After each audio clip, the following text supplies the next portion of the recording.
బాలబడి యూనివర్సిటీ మంచి భవిష్యత్తు కోసం తెలుగు విద్యార్థులు ఇష్టపడే యూనివర్సిటీ. కాల్ 9059052378 9059052379. మెదక్ జిల్లా తూఫ్రాన్ మండలంలో ఒక దారుణమైనటువంటి ఘటన జరిగింది. అంటే తల్లి పిల్లల్నిద్దరిని కూడా హల్దీవాగులో తోసేసి ఆ తర్వాత తను కూడా ఆత్మహత్య చేసుకునే ప్రయత్నం చేసింది. ఆ తర్వాత ఏం జరిగిందో ఏంటో తెలీదు, భయపడిపోయింది. అంటే వాగులో దూకిన తర్వాత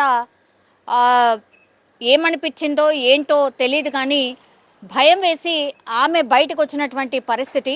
అయితే ఇద్దరు పిల్లల్ని వాగులో తోసేసిన తర్వాత అంటే పూర్తిగా ఆత్మహత్య చేసుకునే ప్రయత్నం చేయబోయే ఆమె ఆ వాగు దగ్గరకు వచ్చింది. ఆ వాగులో ఇద్దరు పిల్లల్ని చిన్నారులను ఇద్దరిని కూడా తోసేసిన తర్వాత తాను కూడా ఆత్మహత్య చేసుకోవడానికి దూకిన తర్వాత భయం వేసి బయటకు వచ్చాను అని స్వయంగా తల్లే చెప్తోంది. అవి ఏవైనా కావచ్చు, ఎంత పెద్ద ప్రాబ్లం అయినా కావచ్చు, బతికి సాధించాలి, కొంత ఓపికగా ఉండాలి, లైఫ్ అంటే ఫైట్ చేయాలి అని ఎన్నిసార్లు ఎన్ని ఇన్సిడెంట్స్ జరిగినప్పటికీ కూడా ఏమాత్రం మారట్లేదు. ఆలోచన విధానం కూడా మారట్లేదు. చనిపోవడం ఒక్కటే శరణ్యం అనుకుంటున్నారు. అట్లాగే ఈ మధ్య కాలంలో ఎన్ని అంటే అన్ని ఇన్సిడెంట్స్, పాపం అభం శుభం తెలియదు, అసలు లైఫ్ అంటే ఏందో కూడా చూడనటువంటి పిల్లల్ని అమ్మ పిలిచింది కదా అని అమ్మతో పాటు ఎటు రమ్మంటే అటు వెళ్ళిపోతుంటారు అమాయకంగా. మొత్తం సర్వం అమ్మే అన్నట్టుగా బతికే పిల్లల్ని ఇంత దారుణంగా చంపే అంత పరిస్థితి అసలు ఎందుకు వస్తుంది? ఎందుకు ఇట్లా చేస్తున్నారు? ఈ అమ్మల మనసులు ఎందుకు మారిపోయాయి? అసలు కన్న తల్లిలు చేసే పనులేనా ఇవేని అని చాలామంది మాట్లాడుకుంటున్నారు. నిజంగా మనకైనా ఈ ఇన్సిడెంట్ చూసినప్పుడు అదే అనిపిస్తుంది. ఎందుకు ఇట్లా ఇంత దారుణంగా పిల్లల్ని చంపేస్తున్నారు తల్లిదండ్రులు? తల్లి కావచ్చు, తండ్రి కావచ్చు, ఒక్కరు సరే ఒకరే ఉన్నారు, ఇంకొకరికి ఏదో అయిపోయింది విడిపోయారు అనుకోండి, లేదంటే ఏదో అయి చనిపోయారు అనుకోండి. సింగిల్ పేరెంటింగ్ వాళ్ళు ఎంతమంది ఉన్నారు, ఎంతమంది బతికించుకుంటున్నారు, ఎంతమంది కష్టపడుతున్నారు? ఎందుకని ఇప్పుడు ఈ జనరేషన్ వాళ్ళు ఎందుకు చేయలేకపోతున్నారు? ఇది అతిపెద్ద ప్రశ్నగా మారిపోయింది. ఎందుకని ఫైట్ చేయలేకపోతున్నారు? అత్యంత దారుణంగా కిరాతకంగా పిల్లల్ని చంపుతున్నారు. అంటే ఏదో ఒక తెలియకుండా విషమిచ్చి చంపుతున్నారు, లేదంటే ఇగో ఇట్లనే వాగులో, లేదంటే ఉరివేసి విషమిచ్చి, ఇట్లా రకరకాలుగా పిల్లల్ని చంపి వాళ్ళు కూడా ఆత్మహత్య చేసుకుంటున్నారు. చాలా కేసెస్లో అయితే పేరెంట్స్ కూడా చనిపోతున్నారు, పిల్లలు కూడా చనిపోతున్నారు. కానీ ఈ కేసులో మాత్రం మరి ఏమనిపించిందో ఏందో తెలీదు. ఈమెకు కూడా భర్త లేడు, భర్త చనిపోయిండు, కాబట్టి ఇద్దరు పిల్లలు, ఈమె మాత్రమే ఉంటున్నారు.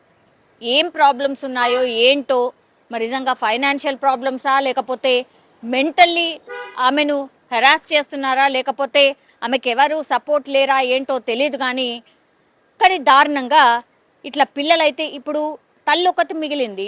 లాస్ట్ మూమెంట్లో ఆమెకి ఏమనిపించిందో భయం వేసి బయటకు వచ్చేసింది. ఇప్పుడు ఇద్దరు పిల్లలు కళ్ళ ముందట చనిపోయి కనిపిస్తున్నారు. ఇంకా తను బతికి ఏం సాధిస్తుంది? తను బతికి ఏం చేస్తుంది? ఇప్పుడు ఎవరికి ఏం చెప్పినా ఎవరు తీర్చగలుగుతారు?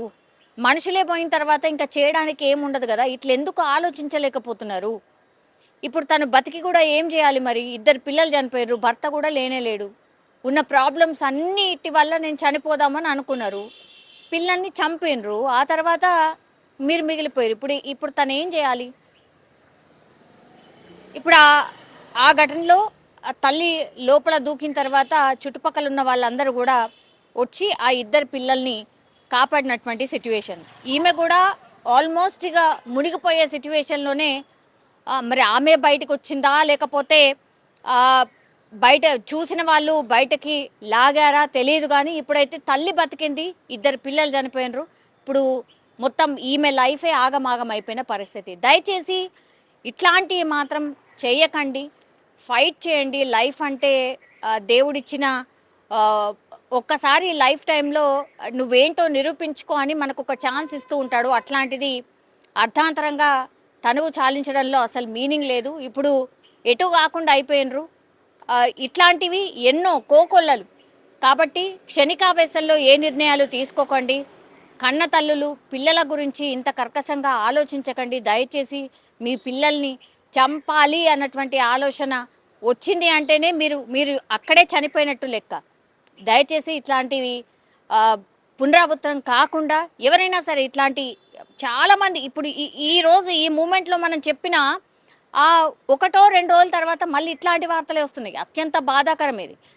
అందుకే దయచేసి ఆలోచించండి, చాలా కూల్గా ఆలోచించండి. ఇట్లాంటి వాటికైతే పాల్పడకండి.